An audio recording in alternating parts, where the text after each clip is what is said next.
दोस्तों, कैसे हैं आप सभी का स्वागत है आज आपके अपने चैनल RNVIS एकेडमी में। जो आप देखिए, इधर आपने देखा होगा जो महिला आरक्षण बिल बहुत ही एक तरह से जो आया है उस पर हम बात भी करेंगे। और सही पूछिए तो इसको आने के पीछे का सारे रीजन पे बात करेंगे। और ये एक तरह से जो हमारा अमृत काल है चल रहा है वर्तमान में, जिसको 15 अगस्त स्वतंत्रता 2022 से लगातार अमृत काल में जो प्रवेश माननीय नरेंद्र मोदी हमारे जो प्रधानमंत्री हैं उनका जो लक्ष्य है उस विजन को साकार करने के लिए एक बहुत ही अच्छा कदम है। तो इस सारी चीजों पे बात करेंगे कि महिलाओं की जो भागीदारी है वो बराबर हो।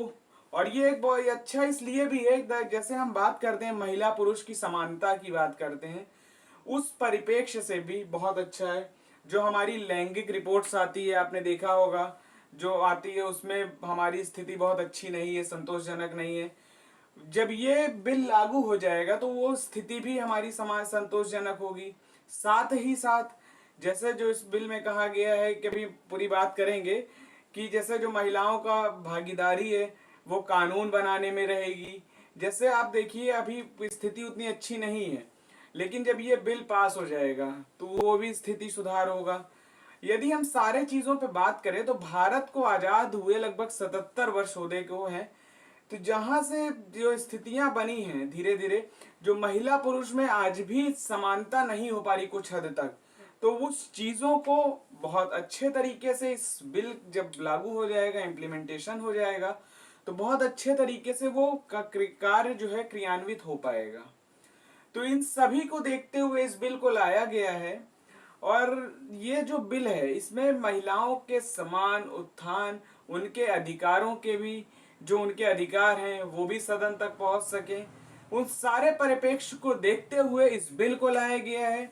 तो अब हम डायरेक्ट इस बिल पे बात करते हैं तो आपको ज्यादा समझ में आएगा।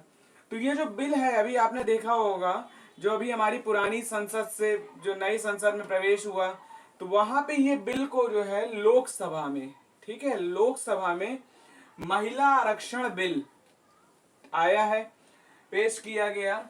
इसको क्या एक नाम इसका और है, नारी शक्ति वंदन अधिनियम 2023। क्या नाम है? नारी शक्ति वंदन अधिनियम 2023। ठीक है, ये पूछेगा भी 128वां संविधान संशोधन विधेयक है। कौन सा है? 128वां संविधान संशोधन विधेयक। अभी ये बिल नहीं बना है। बिल तब कोई चीज बनती है जब हमारे यहाँ लोकसभा राज्यसभा से पास होने के बाद राष्ट्रपति जी की हस्ताक्षर होते हैं तो वो बिल बन जाता है। जब पेश किया जाता है तो वो विधेयक के रूप में आता है। तो ये जो बिल है, विधेयक है, वो अभी बिल नहीं बन पाया है। अभी 128वां संविधान संशोधन विधेयक है। ठीक, ये लोकसभा से पारित भी हो गया, अभी आपने देखा होगा। यदि हम इसकी बात करें तो वर्ष 2010 में आपने देखिए, सबसे इसकी पृष्ठभूमि पे यदि बात करें तो 1971 में इंदिरा गांधी जी की कमेटी के द्वारा ये बनाया गया। फिर 1996 में जो HD देवगौड़ा जी हैं उन्होंने क्या किया था, 81वां विधेयक संविधान संशोधन लाया करने का प्रयास किया, लेकिन वो पूर्णतः सफल नहीं हो पाया। फिर वर्ष 2008 में माननीय प्रधानमंत्री मनमोहन सिंह जी की UPA गवर्नमेंट जब थी तो उन्होंने इसको पेश किया था, राज्यसभा में इसको पेश किया और 2010 में ये पास हो गया। ठीक, अब आपको सोचिए 2010 में राज्यसभा से पास हो चुका है और अब लोकसभा से भी पास हो गया है। ठीक, ये सोचिए खत्म क्यों नहीं हुआ? क्यों? इसलिए जैसे यदि ये लोकसभा में पास होता तो लोकसभा हर 5 वर्ष पे विघटित होती है, तो ये बिल भी विघटित खत्म हो जाता, फिर लाना पड़ता, फिर पास कराना पड़ता। ये राज्यसभा में पाया है, इसलिए राज्यसभा में आने के बाद जब ये पास हो गया तो राज्यसभा तो विघटित होती नहीं है, आपको पता होगा, उसके 1/3 मेंबर 6 वर्ष पे चेंज होते हैं, तो इसलिए ये खत्म नहीं हुआ।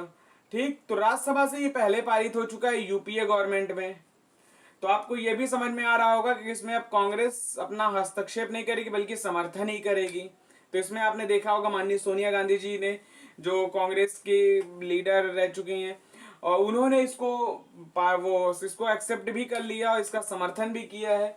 साथ ही साथ इसको जो है अब की जो लोकसभा में पेश किया गया है वर्ष 2023 में, जो अर्जुन मेघवाल हैं, कानून मंत्री के तौर पे हैं जो ये है, इन्होंने सरकारी विधेयक के तौर पे इसको पारित किया।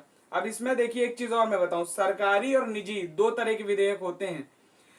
सरकारी विधेयक क्या होता है, जब कोई सरकार का मंत्री किसी विधेयक को पास करा, मतलब विधेयक को प्रस्तुत करता है, उसको 7 दिन के अंदर पारित होना जरूरी होता है।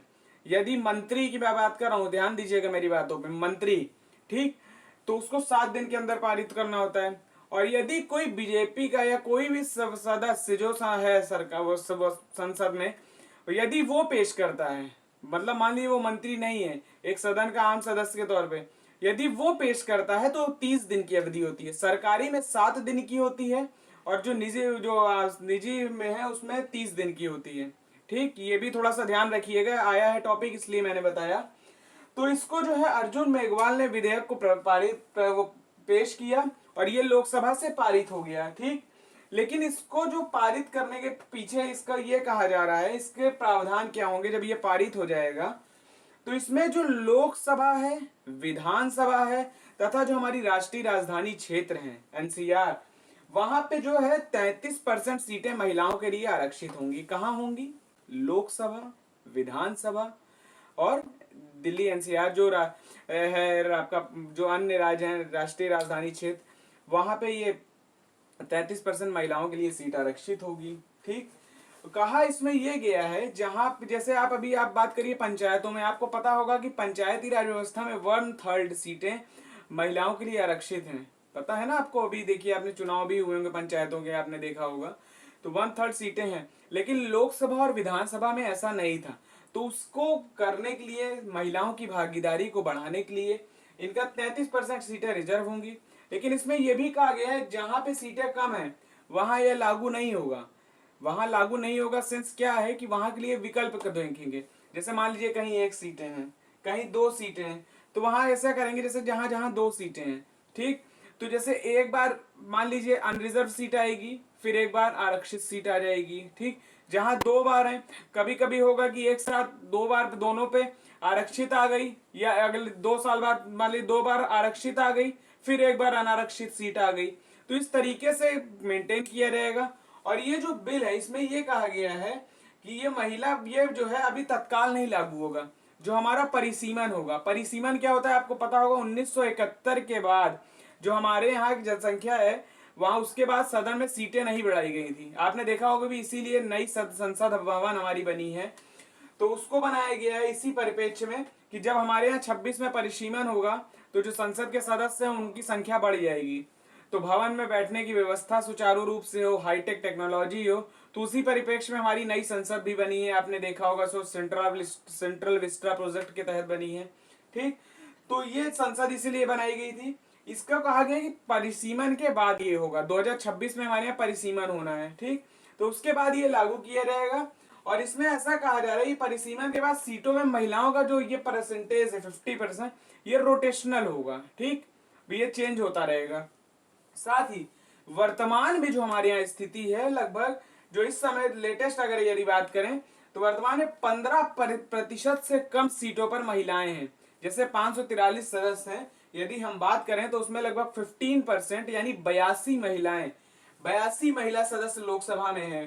कानून के बाद ये संख्या बढ़कर 181 लगभग पहुंच जाएगी। ठीक है, ध्यान रखिएगा जो बात कर रहे हैं। वर्तमान में क्या इसको कहां तक पहुंचाना है? 50%। ठीक, 33% तक का हमें क्या देना है? उनको रिजर्व देना है। ठीक है, आरक्षित देना है महिलाओं को। साथ ही वर्तमान में 15% से भी कम है। और अभी जो स्थिति है प्रेजेंट टाइम में, 543 लोकसभा सदस्य जो 2 एंग्लो इंडियन थे उनको हटा दिया गया, आपको पता होगा। तो उनको हटाने के बाद ये जो अब बचे हैं 543 सदस्य, उसमें जो है 82 महिलाएं हैं। होनी कितनी चाहिए थी? 181 होनी चाहिए, लेकिन नहीं है। ठीक, और ये लागू भी तत्काल प्रभाव से नहीं है, जो अभी 2026 में परिसीमन होगा उसके बाद इसको लागू किया जाएगा, ताकि महिलाओं के प्रति जो संवेदनशीलता है, महिलाओं के प्रति जो कानून की है, महिला जो अपनी बातें नहीं कह सकती, जब महिला सदन में सदन संख्या ज्यादा होगी, सदन में सदस्य संख्या ज्यादा होगी, तो अपने मताधिकार का प्रयोग कर पाएंगी। किसी भी बिल पर महिलाओं के जो विरोध में हो पा रहे हैं, या वर्तमान में जो स्थिति आपने देखा मणिपुर या अन्य जो जगह पे दिक्कतें हुई, उसके लिए हमारी सरकार लगातार प्रयासरत है। और इसी परिप्रेक्ष्य में देखिए आप महिलाओं के उत्थान पे लगातार बल दिया जा रहा है।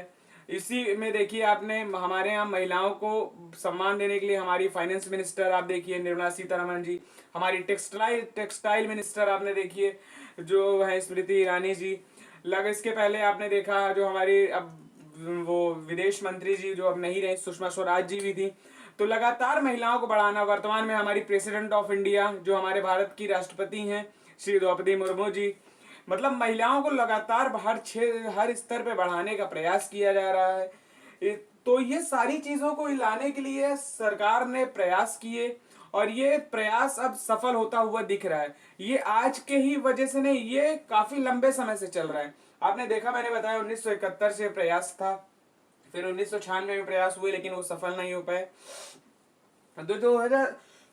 2010 में देखिए इस प्रयास को सफल किया गया यूपीए गवर्नमेंट में, और अब पूर्ण रूप से भारत के जो प्रधानमंत्री हैं जो कई चीजों में आप देखिए चाहे मंदिर हो कितने इतिहास रचते हुए चल रहे हैं। और उसी एक कड़ी में ये भी एक देखिए आपने एक इतिहास के ही रचने के तौर पे है कि महिलाओं को संसद में, सदन में आप देखिए उनका प्रतिनिधित्व बढ़ सके, उनको एक स्थायी रूप से अपनी बात कहने का एक मंच मिल सके तथा उनके लिए उनके पक्ष में कानून आ सके। इन सारे पहलुओं को अब मतलब चरितार्थ करने के लिए इस चीजों को लाया गया है। और ये रहा महिला आरक्षण बिल था, इसको आप ध्यान रखिएगा 158वां संविधान संशोधन विधेयक है। अभी ये लोकसभा से अब पारित हो चुका है, इसके बाद प्रेसिडेंट की मुहर लगेगी, राष्ट्रपति जी जो हमारी उनकी मुहर लगेगी और साथ ही ये बिल बन जाएगा। लेकिन ये लागू होगा परिसीमन होने के बाद, अभी लागू नहीं होगा, ये लागू होगा परिसीमन के बाद ही। तो इस चीज को आप ध्यान रखिएगा, महिला आरक्षण बिल है आपका, ये संविधान से जुड़ता हुआ टॉपिक भी है और करंट का टॉपिक भी है। ठीक, इसको आप अपने संविधान की नोट्स में बना लीजिएगा, ये पूछेगा भी। इसके बाद जो अगली एक टॉपिक होगी आपके संसद में ही जो हमें पढ़ाना है, संसद आपका टॉपिक है, उसी में हम पूरी संसद बताएंगे आपको कि जो अभी संसद बनी है हमारी नई सेंट्रल विस्टा प्रोजेक्ट के तहत वो क्या है, जो उसमें आप देखिए सेंगोल है वो क्या है, सारी चीज की सदन में क्या है, जो सदन में जो बस वो राज्यसभा का क्या है ऊपर जो बना हुआ है, लोकसभा में क्या प्रदर्शित कर रहा है, कितनी सदस्य संख्या है, कितने करोड़ की लागत से बनी है, सारी चीजों पे अगली क्लास में आपके डिस्कस करेंगे। और साथ ही संसद जब अगले करंट से जुड़ेगा और वो कंप्लीट करने के बाद संसद का पूरा 79 आर्टिकल से आपका जो शुरू होगा वो कवर किया जाएगा। और इसके साथ ही लगातार जो आपके करंट के मुद्दे रहेंगे उसको भी हम पूरा कवर करने का प्रयास करेंगे। और आप लोग से विनम्र आग्रह है कि चैनल को लाइक करिए, सब्सक्राइब करिए, शेयर करिए।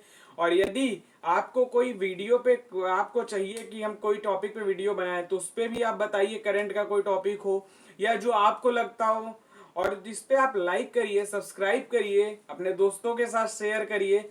और आई थिंक आशा करता हूँ कि आपको वीडियो पसंद आएगी, और वीडियो पसंद आए तो इसको शेयर जरूर करिएगा। चैनल पे एक कमेंट अपना दे दीजिए, मैं आपका कमेंट पढ़ता जरूर हूँ, यदि आपका कमेंट रहे तो प्लीज कमेंट इसको आप दीजिए। तो आपसे अगले वीडियो में टॉपिक पे जो हमारी बात होगी संसद के टॉपिक पे, संसद की नई पुरानी संसद क्या है, सदस्य संख्या कैसे बढ़ेगी, सारी चीजों पे हम बात करेंगे, विस्तार से बाकायदे बात करेंगे, एक एक चीज आपका क्लियर होगा।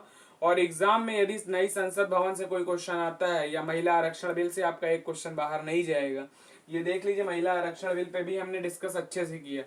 और इसके यदि अंत में सारी चीजों की बात करें, ये आरक्षण बिल होना तो चाहिए, लेकिन इसको आप एक परिप्रेक्ष्य में ये देख सकते हैं, यदि आपका व्यू ऑफ पॉइंट पूछा जाए तो ये होना चाहिए कि वो होना जरूरी तो है, लेकिन ये दीर्घकालिक नहीं होना चाहिए। कोई भी आरक्षण आप देखिए संविधान में भी था तो उसमें कहा था कि 10-10 वर्ष पे समीक्षा की जाएगी, ताकि हम समझ पाए कि कोई ऐसा तो नहीं जो लाभान्वित ना हो पा रहा हो, जिसको आवश्यकता हो। तो ये सारी चीजों को देखते समझने के लिए प्रयास करें।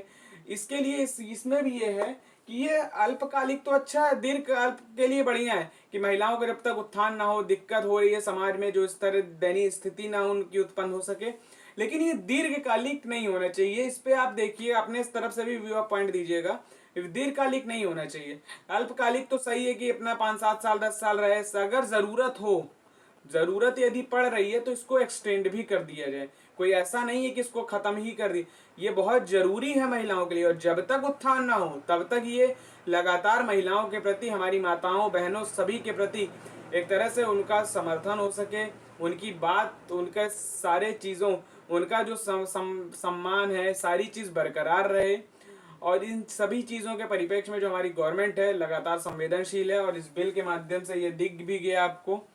तो अब चलिए फिर अगले वीडियो में आप सभी से मुलाकात होगी आपके संसद वाले टॉपिक पे। चैनल को लाइक करिएगा, सब्सक्राइब करिएगा, शेयर करिएगा। चलिए फिर बहुत बहुत शुक्रिया, आभार आप सभी का। जय हिंद, जय भारत, धन्यवाद।